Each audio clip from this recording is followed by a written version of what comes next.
පික්මී උබවලට පහුගිය දවස්වල අපේ ත්‍රිවිල් කට්ටිය ගොඩ ප්‍රසිද්ධියක් දුන්නානේ.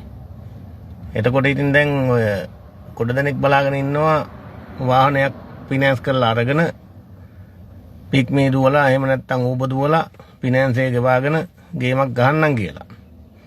නමුත් ඕකේ දෙපැත්තක් තියෙනවා. ඒක හන්ද කරන දෙයක් පරිස්සමෙන් ඔය මමන සුරංගනාලෝක එකක්වත් ඕක අරගෙන පාරට බැස්සට පස්සේ නැහැ.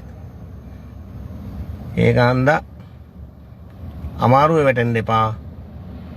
මොනවා හරි දෙයක් කරනවා නම් දෙපාරක් හිතන්න. මොකද ෆිනෑන්ස් එක දාලා අපි වාහනය ගත්තට පස්සේ අපි කොහොමත් අහුවෙලා ඒක ගෙවා ගන්නම ඕනේ. ඊට පස්සේ කුණු කොල්ලට හරි දුවන්න වෙනවා. ඔය එක එක්කෙනා කියන කතා අහලා ඔළුව අවුල් කරගෙන ජීවිතේ නාස්ති කරගන්න එපා.